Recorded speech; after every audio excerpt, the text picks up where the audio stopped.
بسم اللہ الرحمن الرحیم۔ السلام علیکم ورحمۃ اللہ وبرکاتہ۔ حج کے فضائل، اور حج کے فضائل میں ہم سب سے پہلے دیکھ رہے ہیں حج مبرور کا بدلہ جنت ہی ہے۔ حضرت ابو ہریرہ رضی اللہ تعالیٰ عنہ سے روایت ہے کہ رسول اللہ صلی اللہ علیہ وسلم نے فرمایا، حج مبرور کا بدلہ جنت ہی ہے۔ حج مبرور سے مراد کون سا حج ہے پتہ ہے آپ کو؟ وہ حج ہے کہ جس میں اللہ تعالیٰ کی نافرمانی نہ کی گئی ہو، اور اس کی نشانی یہ ہے کہ حج کے بعد حاجی نیکی کے کام زیادہ کرنے لگے اور دوبارہ گناہوں کی طرف نہ لوٹے، ٹھیک ہے، یعنی ٹوٹلی ڈیفرنٹ ہو جائے، اس کی زندگی چینج ہو جائے، گناہوں کی سے ہٹ کر وہ نیکیوں اور فرمانبرداری کی زندگی گزارنا شروع ہو جائے۔ یہ ہے حج مبرور، یعنی مبرور حج کے دوران بھی کوئی غلطی کوتاہی جسے اللہ نے منع کیا ہے وہ اس سے اپنے آپ کو بچا کر حج کرے، اور دوسرا یہ کہ اس کے بعد بھی اس کی زندگی بھی ٹوٹلی چینج ہو جائے، ٹھیک ہے۔ اور نمبر 2 کیا ہے کہ حج گناہوں کو مٹا دیتا ہے۔ یہ فائدہ ہے حج کا۔ حضرت عمر بن عاص رضی اللہ تعالیٰ عنہ بیان کرتے ہیں کہ جب اللہ تعالیٰ نے میرے دل میں اسلام کی محبت ڈال دی تو میں نے رسول اللہ صلی اللہ علیہ وسلم کی خدمت میں، یعنی میں حاضر ہوا اور میں نے کہا، آپ اپنا ہاتھ آگے بڑھائیں تاکہ میں آپ سے بیعت کروں۔ تو آپ صلی اللہ علیہ وسلم نے اپنا دست مبارک آگے بڑھایا، لیکن میں نے اپنا ہاتھ پیچھے یعنی واپس کھینچ لیا۔ تو آپ صلی اللہ علیہ وسلم نے فرمایا، عمر تمہیں کیا ہو گیا ہے؟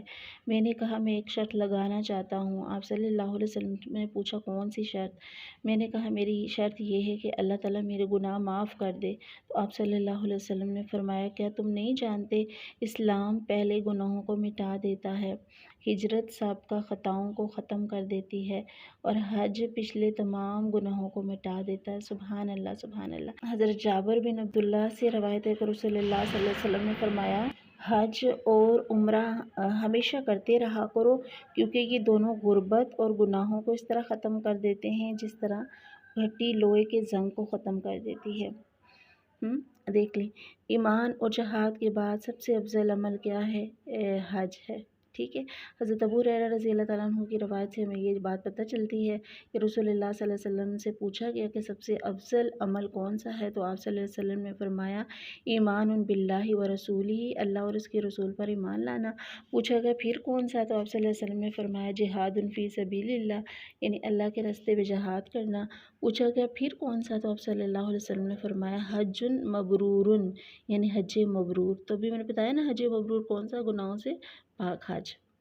تو یہ صحیح بخاری اور صحیح مسلم کی روایت میں آتی ہے یہ حدیث۔ پھر حج سب سے افضل جہاد بھی ہے۔ حضرت عائشہ رضی اللہ تعالیٰ عنہ سے روایت ہے کہ انہوں نے کہا کہ اللہ کے رسول صلی اللہ علیہ وسلم، ہم یہ سمجھتی ہیں کہ جہاد کرنا سب سے افضل عمل ہے، تو کیا ہم جہاد نہ کریں؟ آپ صلی اللہ علیہ وآلہ وسلم نے فرمایا، لیکن افضل الجہاد حج مبرور، سب سے افضل جہاد جو ہے وہ حج مبرور ہے، یعنی اس میں بھی بہت انتھک کوشش کرنی پڑتی ہے، جہاد کرنے کے لیے بہت محنت کی ضرورت ہوتی ہے۔ پھر دیکھیں کہ عمر رسیدہ کمزور عورت کا جہاد جو ہے حج و عمرہ ہے۔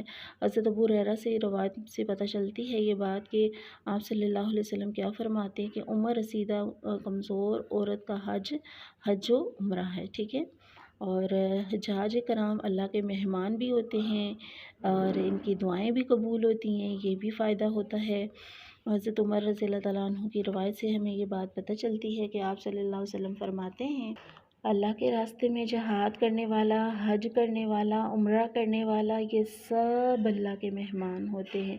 اللہ نے انہیں بلایا تو یہ چلے آئے، اس لیے اب یہ جو کچھ اللہ سے مانگیں گے وہ انہیں عطا کرے گا۔ سبحان اللہ، سبحان اللہ۔ سفر حج کے دوران اگر موت آ جاتی ہے تو انسان سیدھا جنت میں چلا جاتا ہے۔ بعض اوقات ہوتا ہے نا کہ حجاج کرام بہت سارے ایسے حادثات وغیرہ بعض اوقات ہو جاتے ہیں جس سے انسان کی ڈیتھ ہو جاتی ہے، تو اس کی بشارت بھی ہمیں ملتی ہے کہ وہ جنت میں جاتا ہے۔ ابو ہریرہ کی روایت سے ہمیں پتہ چلتا ہے کہ رسول اللہ صلی اللہ علیہ وسلم نے فرمایا، جو شخص حج کے لیے نکلے پھر اسی دوران اس کی موت آ جائے تو وہ روز قیامت تک اس کے لیے حاجی کا اجر لکھ دیا جاتا ہے، اور جو عمرہ کے لیے نکلے اسی دوران اس کی موت آ جائے تو یوم قیامت تک اس کے لیے عمرہ کرنے والے کا اجر لکھ دیا جاتا ہے۔ اور حضرت عبداللہ بن عباس کا بھی بیان ہے کہ ایک آدمی جس نے رسول اللہ صلی اللہ علیہ وسلم کے ساتھ عرفات میں وقوف کیا،